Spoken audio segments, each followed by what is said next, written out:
हाँ जी, first of all welcome to INS. और सबसे पहले तो आपसे जानना चाहेंगे कि आओ बच्चों, आप मुकेश जी के साथ मतलब मुकेश जी आपको गाना गवा रहे हैं इस सॉन्ग में, तो क्या कहेंगे उसके बारे में सर?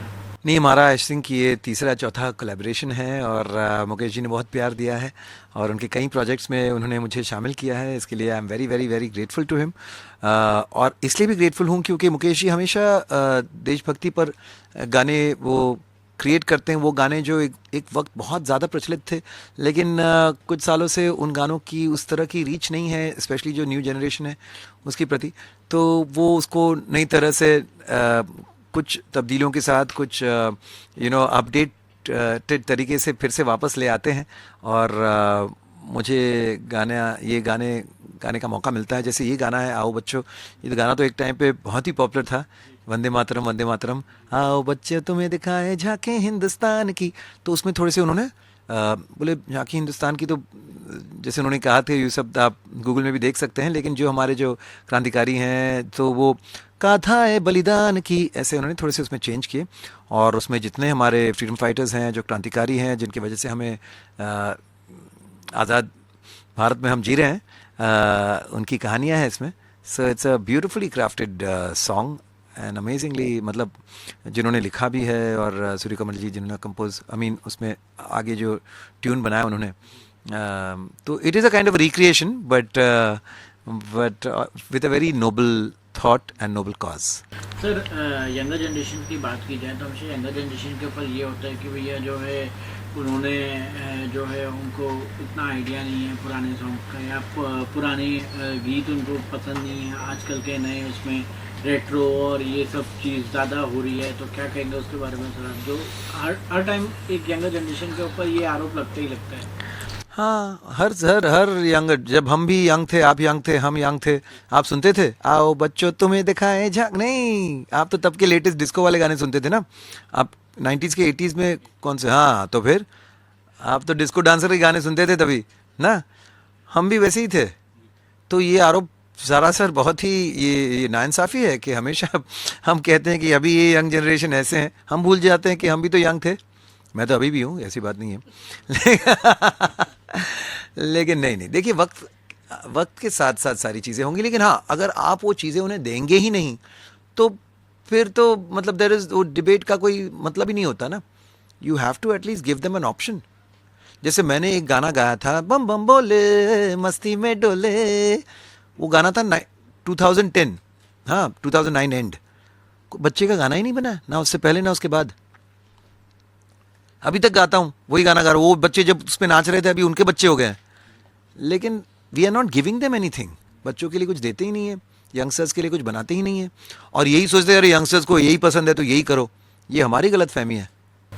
सर, जिस हिसाब से म्यूज़िक हो रहा है, स्पेशली हिंदी फिल्म इंडस्ट्री की बात की जाए तो रिक्रिएशनल म्यूज़िक ज़्यादा आ रहा है। पुराने सॉन्ग को नए सॉन्ग्स में करके कैसे भी म्यूज़िक थोड़ा बदल के या लिरिक्स थोड़ा बदल के फिर से वापस वही सॉन्ग्स आ रहे हैं। आप उसके कितने अगेंस्ट में हैं या कितने फेवर में हैं सर?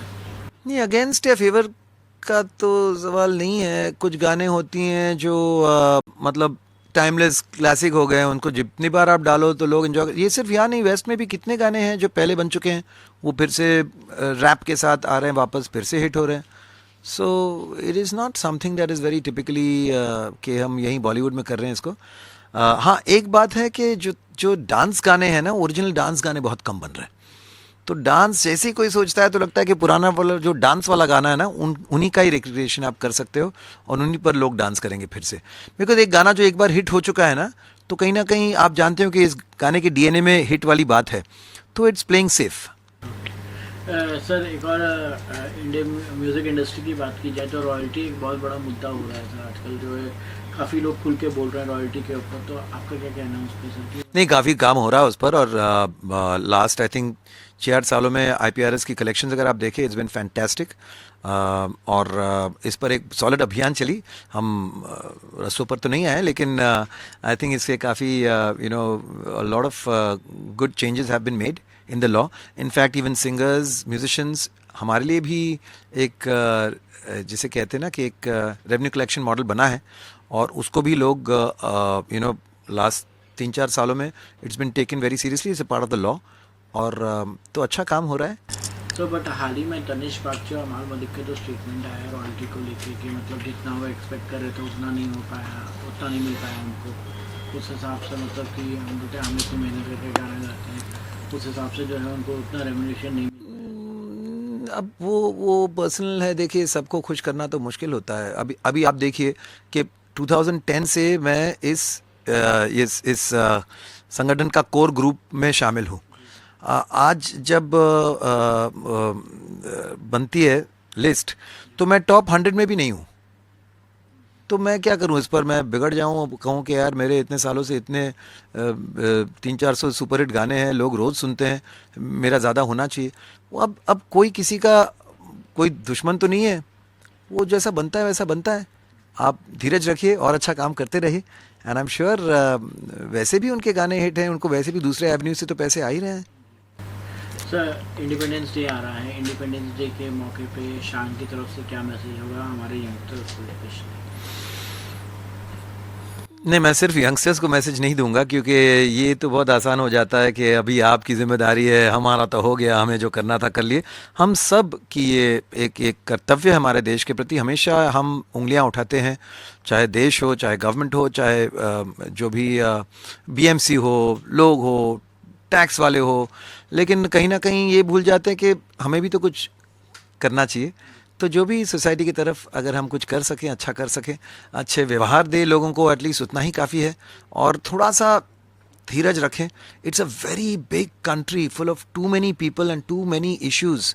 इतनी आसान नहीं है इस देश को सही रास्ते पे सही तरह से चलाना, लेकिन हम सब इंसान ही हैं। अगर हर इंसान इंसानियत के हित में सोचे, देश के हित में सोचे, तो बहुत अच्छा होगा। तो बस सबसे यही आग्रह, सबसे यही इल्तिजा है कि हम एक होकर सोचें और जुड़ने की बातें करें और बढ़ने की बातें करें।